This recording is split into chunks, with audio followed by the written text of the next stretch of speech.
back again for another video, and I'm really excited about this video. So I'm looking into the future, and I'm looking very forward to springtime and my plants being able to thrive again, because they've been struggling through this winter season. It's been tough. So I wanted to make a video about my plants, but I was trying to figure out how to do something bookish with it, and then I figured it out. I'm going to recommend books to my plants. I don't know who this video is for, who the target audience is for, but I love this idea and I am so excited. So let's get into it. So the first plant I have here is named Flo. If you can see here, she's going through a bit of a rough time. So I got her for Christmas from my mom. She's a glow plant, Flo the glow plant, glowing succulent. My mom said apparently the farm that makes these guys puts paint on them that won't affect their photosynthesis.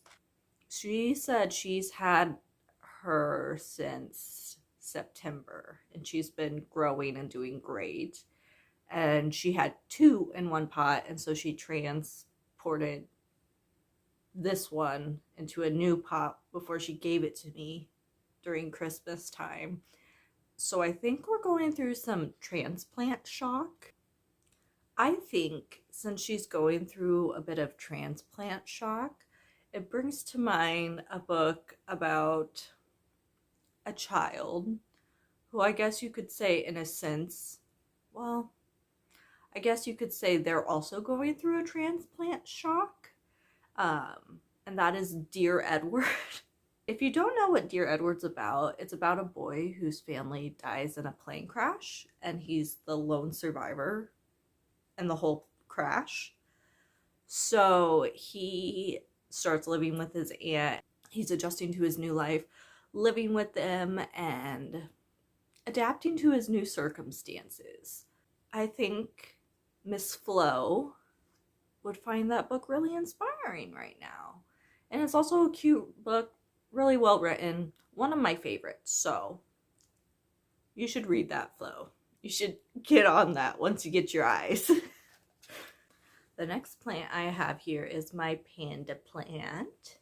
This is Bones, mostly due to the pot, obviously. My mom helped me name it.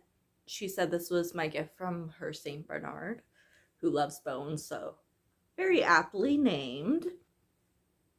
They give me more of an androgynous feel, so I'm going to refer to them as they. I think, yeah, that just feels right. They've been adjusting well. I haven't had very many issues with them. You can see the little black tips on their little... The thing about her is that she's very toxic to cats and dogs. So I have to keep her up high where Piper can't get to her. So she's up at the very top of my bookshelf on top of these old New World Dictionary books. And it's been a bit of a struggle trying to get her the right sunlight balance. I think, due to your beautiful but deadly nature, my dear Bones, a book that's coming to mind is Carve the Mark by Veronica Roth. I mean, it's not one of my top favorites, but it does have a character in it whose touch is quite literally deadly and causes a lot of pain, which, although your touch doesn't, you are beautiful but deadly. So, I think that would be a good book for you. You should check it out. My next plant is my ladyfinger cactus. His name is Greg. Greg is going through a rough time, as you can see. I don't know if it'll show very well here, but he's starting to yellow along his main trunk, but like his trunks here are still fairly green. I'm pretty sure that was my own fault. With the cold weather here, I think he hasn't been doing well, and I think I may have been watering him a bit too much. I'm hoping I can bring him back from this, but it's very touch and go at this point, and it's very sad. So I just need him to read something that's very uplifting, very just heartwarming, like no bad, all good, just all the good vibes for him. And for that reason, I think he needs The House in the Cerulean Sea. Even though he has a prickly nature, like some of the characters, he's been very good. He's been my bestest boy. Yeah, I'm just really concerned about him, and I feel like House in the Cerulean Sea would be really good for him right now and really cheer him up. So that's Greg's recommendation. The next plant I have is little Spike, very aptly named. He's a mini zebra plant. I got him for Christmas as well. He's been doing really good. Once it warms up, I'm definitely gonna have to repot him because he's running out of space in here. Like, look at that. He needs some more room for sure. So for him, since he's kind of cramped up in there, I think a good book for him would be Piranesi. It's about a big house with like endless rooms. I want him to manifest that. And I want him to dream big. I want him to know that anything's possible, even for a little guy like him. So I think Piranesi would be a lovely read for him once he gets his eyes. This is my next plant. This is Frankie. We are a gorgeous snake plant that I saved from Walmart. He was like the only healthy looking one they had there, and I wasn't about to let him die in a Walmart, so I took him home, and he's been thriving here since. He's in the winter, he's the only plant in the wintertime that hasn't had any struggle, and I'm not counting the Christmas plants because I just got them.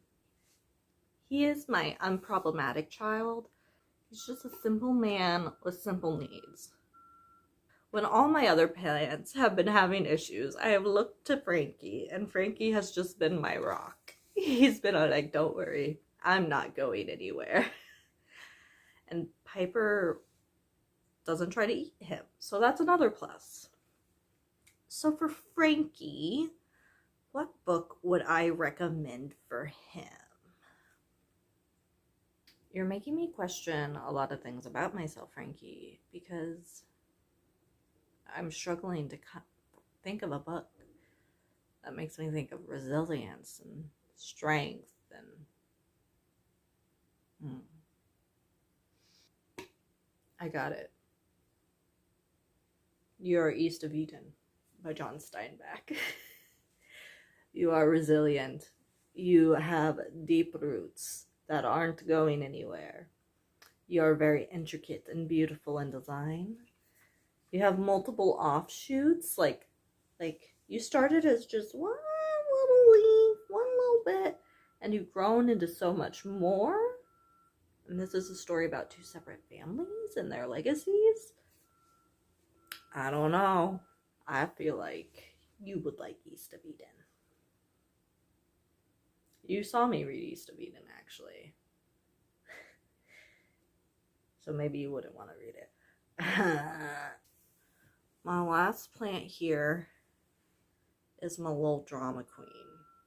This is Jazzy. And this is a mushroom that she's decided to grow. She is my problem child. Has been, probably will always be. I have her on this humidity tray because she is really not happy this winter. And this is really, helped a lot so far. Except now she has mushrooms, but I've read that's just because she has really good diverse soil. Yeah, this kid gives me a run for my money. I question on if she'll make it on like a daily basis, but it looks like she's gonna have a new leaf actually. So there's like starting to be a glimmer of hope. And the first book that comes to mind when I look at Jazzy, not only the name, but just being a problem child, just erratic. One day hot, one day cold. The Great Gatsby. You are a daisy, if I have ever seen one. You're nowhere near close to an actual daisy. Oh no, I spilled the humidity tray. Yeah, this is my problem child, the Great Gatsby. I'm gonna go put her down. And that's all my plants. I don't know what this video was, but you know, I had fun. And even though my bed is now wet, since I spilled Jazzy's humidity tray a little bit on it, I had a really good time, and I hope you did too. If you guys like this video, make sure you give it a like. Comment down below, do you have plants? What would you recommend to your plants? What would you recommend to my plants? I'd be curious to see. Should I make this like a seasonal thing where I bring out my new plants and I recommend them a book, or I bring back the other ones and I recommend them a new book? I'd be curious to know, because this was a lot of fun. If you want to see more of my videos, make sure you hit that subscribe button, and I will see you guys when I see you. As always, don't forget to support your local bookstore. All right, guys.